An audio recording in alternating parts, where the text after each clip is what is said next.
As I mentioned before the break, this week on Jared Scott Outdoors, we're heading up to Leatherman Peak again. Now that may sound familiar, and it's because we did try to do this a few weeks ago, and we failed. We had Abbie here trying her first time at bagging a major peak, and my two older boys, and we went on the different side. We went on the west side from Mackey, and it just turned into a nasty, gnarly trail that had some class 4 kind of stuff that we just were not prepared for. And so we ended up having to hike off the mountain. It was kind of a disappointment. And so rather than kind of let it end with that, we decided to come up and try it one more time. Now, to add to the difficult level again, we brought Kade with us. So Kade is only 9 years old, and this for sure will be his first time attempting it and hopefully bagging a peak. And so we've kind of got our work out for us. From this side though, from what I gather from the correct trail, it should be more class 2 stuff with a little class 3. We'll see if I read my information right, if I did my homework a little bit better this time.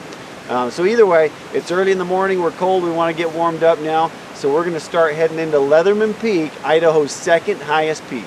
If you recall from last week, we made the drive in the day before and hiked to Miriam Lake where my kids and I had a good time fishing. Then we made camp at the trailhead so we could get an early start in the morning. While we were off fishing Miriam Lake, there were a few other vehicles that joined us at the trailhead. We learned that one group had plans to go fishing, while the other group, a father and his 2 daughters, were also going to hike Leatherman. After rolling out of bed a little earlier than we wanted, we quickly ate breakfast and then got started on the trail. Unlike the evening before, when the trail split with one trail going to Miriam Lake and the other going to Pass Lake, this time we took the Pass Lake trail. Just a little further down the trail, we actually found a Forest Service sign that showed mileage to Leatherman Pass and the lake, but we would be going to neither of those. Our plan was to hike a few miles up the trail and then leaving it as we changed course heading up to the peak. So right now, we're just hiking up the easy part, I guess you can say. From what I gathered, looking at the maps and everything, we've got about 2 miles of this pretty easy going trail here. We make a little bit of elevation gain. And it's a fairly straight shot. It looks like up this canyon, up the, what are we up, the west fork of the Persimmon River. And anyways, so this first 2 miles should be easy. And then that's when we're gonna take a turn off of the trail that goes to Pass Lake. And that's when the rough stuff starts. The peak's only a little over a mile away from there, but it'll probably be a couple miles worth of switchbacks and whatnot. But anyways, 2 miles of easy and then the fun stuff. The trail starts out pretty basic, easy to follow. However, this one did have lots of downfalls that haven't been cleaned up this year by the Forest Service. That being said, it's open enough that it's still easy to hike. The trees are also well marked in typical fashion for official trails. As this trail follows the beautiful west fork of the Persimmon River, there were a few times we found ourselves hiking along it when the trail opened up into some nice meadows. If you look at the mountain pass in front of us, that's Leatherman Pass. That's where the trail goes and continues to Sawmill Gulch, the other side of the mountain range. And coincidentally, that's where we tried to climb the peak on our last attempt. Leatherman Peak itself is south of the pass, or on the left of the screen. While it is the tallest mountain around us, from this view, it's not the tallest looking one. It's the peak just to the left of the pass. All the reading I did online about this hike to the peak had the same basic description.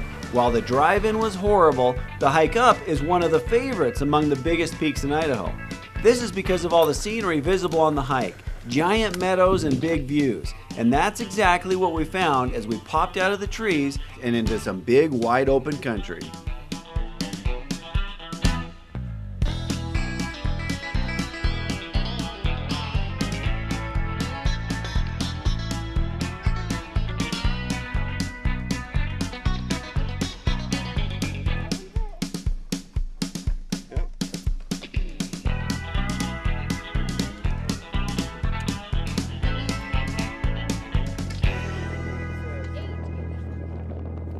We've got the peak here to the left. You almost want to go up here as soon as you break out, but I'm pretty sure from what I can tell, looking at the maps before, we still need to head up Leatherman Pass a bit and then we'll find the trail that cuts up a gully up. Well, I guess we're on the northeast side of the peak, so that's what we'll be looking for, is that trail up the gully. See what happens.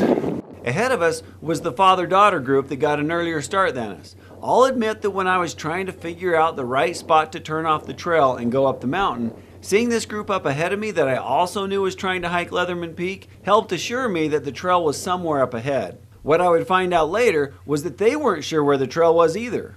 Well, we kept going up this beautiful trail, enjoying the views. Pass Lake was off to our right, hidden in the basin and some trees. Leatherman Pass straight in front of us, and of course, the intimidating Leatherman Peak to our left. Where I said I kind of thought that we ought to go up, but it didn't seem right, was apparently the right spot. So we came up, could see around this big gnarly rock of a mountain that's kind of dividing us, and realized that no, the trail wasn't over here. So pulled out my map again. The screenshot I took of a trail that was posted online of the route they took up, and now that I kind of have my reference on this big mountain in between us and Leatherman, I could tell that, oh yeah, that was the trail down there, the trail that looked like a mountain goat trail.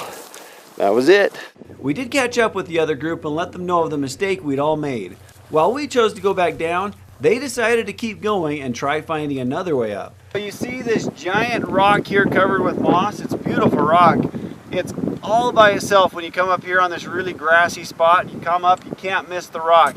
Just behind us is a rock cairn. First one I have seen this whole time. I thought it was just showing the direction through this grassy area, and maybe it is. But from what it appears is behind us, that slope, you'll see what looks like a mountain goat trail coming down it. That, I think, is the correct trail. So if you come up and you try this for yourself, if you hit the rock cairn, that's when you want to go ahead and make a sharp turn left 90 degrees, or if you see this giant moss covered rock all by itself in the grass, that's your spot. That way you don't make the same mistake and do an extra half mile and 500 feet in elevation. So now that I think we're on the right path, let's see if we can actually make this happen. Confident in being on the right path now, we headed over to the trail we could see coming down the rocky slope. It was quite a drastic change going from grassy meadows to an instant steep rocky path that you could barely keep your feet from sliding on. Not only was the path on pure rocks, but it was tough right off the bat. The difficulty level just went up drastically. 1 minute we were walking this beautiful path through meadows and along the stream, and the next we were on all fours as our feet gave way out from under us. What do you think, Kade? It's tired. You gonna be able to make it? I think. So this very first portion of the trail, leaving the valley floor, was actually one of the worst parts of the trail, just because of how steep and slick it was. Up ahead, it would actually get better for a big chunk of the hike. Seeing a few different rock cairns helped to ease my uncertainty of whether or not we were on the right trail. This was also about the time that the steepness of the slope improved quite a bit, which was a good thing, because at the rate we were going to get worn out in a hurry. Well, that last section was pretty steep and really slick, but now we're in a section where the rocks are a little bit bigger. It's not as steep or slick, so it's pretty nice. Don't get me wrong, it was still steep and tough to walk through because of all the rocks, but it was much more manageable. We also noted that there's lots of fossils among the rocks on this mountain. At times we couldn't help but pick up a few. Seeing so many everywhere we walked, we decided we'd have to take a break on the way back down and do a little searching for some favorites. But for now, it was the task at hand, summiting the mountain in front of us, Leatherman Peak. True to Leatherman Peak, it is just a pile of rocks, small rocks. And it seems to vary on how big a rocks that you're going to hit. You know, when we got into that really nasty stuff on the west side of it, that was a lot of fine stuff, really small stuff that was rolling out from under us, and we went through some of that down lower.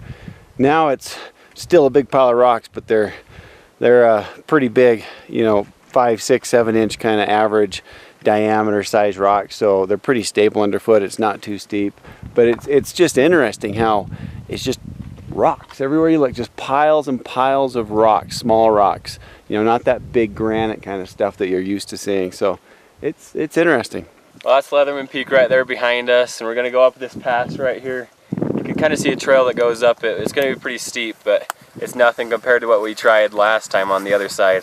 We haven't been to the exposed stuff yet, and hopefully we don't get any of that on this side, so we'll see how it goes.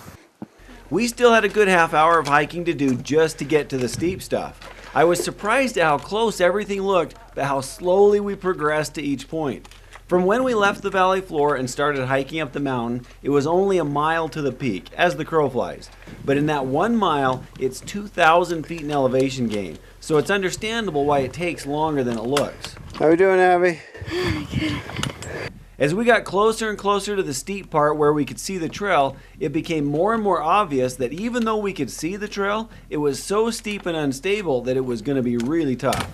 How you doing, bud? It's tiring. You're doing good. Crossing the final part of the gully, where you see the last remaining snowfields from winter, we made it to the steep part and could tell it would be as bad as it looked.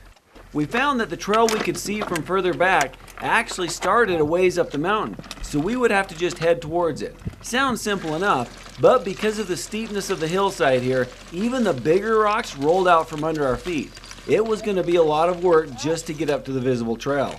So while this may not be a dangerous section, it was still very difficult. Stupid! Slowly but surely we made it to the area we'd seen the trail and took a moment to rest our legs. From here, Mount Bora, Idaho's tallest peak, was plainly visible.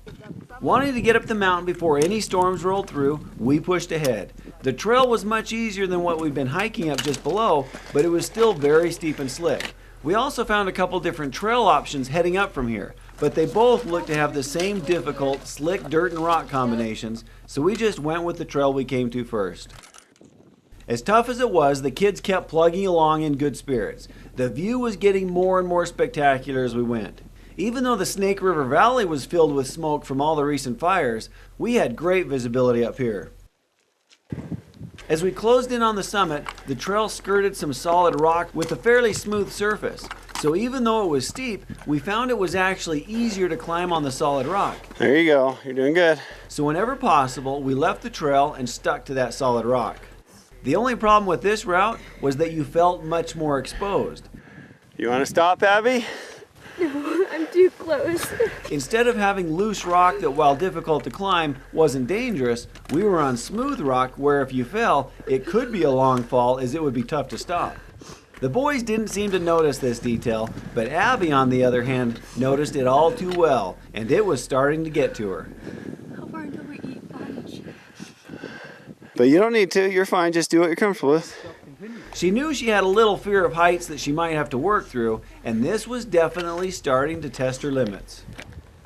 Unfortunately, it only got steeper, which in Abbie's case really started to work on her fear of heights.